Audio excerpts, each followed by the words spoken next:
Who is it? Oh, it's you. I'm so busy right now.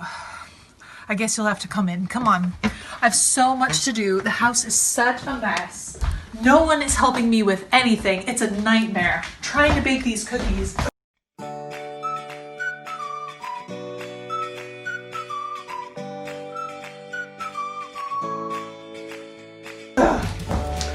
Honestly, it reminds me of the story of Mary and Martha, because Jesus comes to town to stay at their place, and there is so much to do. Martha is busy making preparations, she's cleaning the house, she's cooking things, she's making beds. This is a big visitor, it's Jesus, right? And she is really worried about it. And no one is helping her, just like me. Even Martha's sister, Mary, is just sitting at Jesus' feet listening to him, and she starts to lose her cool, right? She starts to get angry until she storms in on Jesus and says, "Jesus, don't you care? Don't you care that I'm making all these preparations by myself? Tell my sister to get up and help me." Ugh. And of course, Jesus stands up and says, "That's right, Mary, go help make dinner." Oh wait, it's not exactly what Jesus says, is it?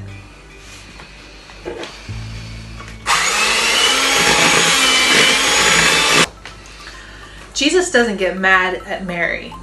Jesus turns to Martha and says, "Martha, Martha, you're worried and upset about many things, but only one thing is needed.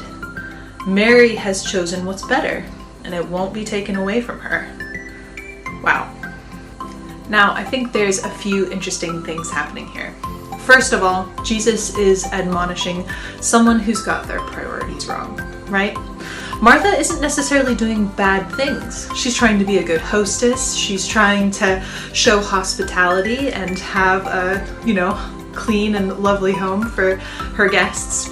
These are not bad things, but she has prioritized them over spending time with Jesus. She's also prioritized them over her relationship with her sister, hasn't she? So that's the first thing, an admonishment against busyness. And can't we all learn from that? I know I can. The second thing that I think is happening here is a really interesting commentary on gender roles. And maybe you never thought of it that way before, but in recent times when I've looked at this passage, it seems to me like Jesus, in this little aside comment, is saying, "Martha, you don't have to live up to these cultural expectations anymore. I know that your culture says that you have to be the hostess, says that you have to serve and fill this role, but guess what? There's something that's much better than that. And I'm offering it to you and to your sister. She's taken me up on my offer, right? Of a different role. But you haven't. You're still busy with those same old things. So consider, maybe it's time to take on a different role, Martha, than what your culture is offering you." And isn't that good news for us all? Forgot to put the oven on.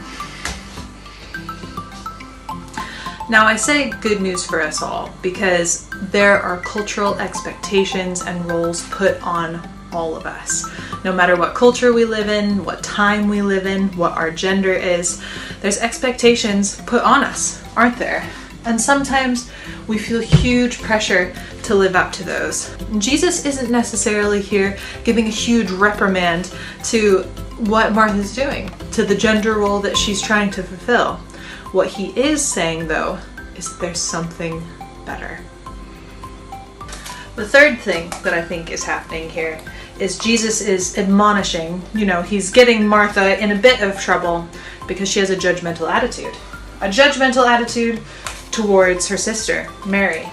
And of course, we've all been guilty of this, haven't we? Of looking down on someone, of judging someone, maybe of being a bit comparative between people. I'm doing the right thing, but she's being lazy. I'm fulfilling my roles, but they're not meeting the mark, right? And Jesus is saying, "Martha, Martha, no, no, no. Mary has chosen the better thing, and it's not going to be taken away from her.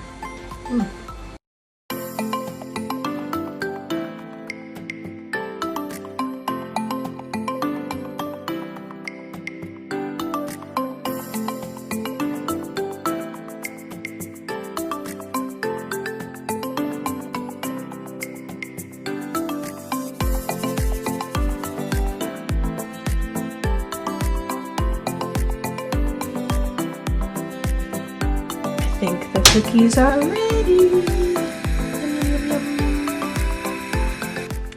So, what can we learn from the story of Mary and Martha? Well, first of all, we need to remember to let go of busyness, to reprioritize ourselves around Jesus, right? Because Jesus will never make us anxious or stressed. It's always going to be time well spent. And therefore, listening to him, spending time with him in prayer and scripture should always be a priority over all the other things that we think we have to do. And speaking of things that we think we have to do, the second thing that the story teaches us is to let go, right? To let go of some of those expectations that are placed on us. It doesn't mean throwing them out the window, but as with priorities, we need to take a good hard look at all the things we think we have to be doing because of our gender, because of our family, because of our culture. Jesus is offering us an alternative. He offers us something so much better.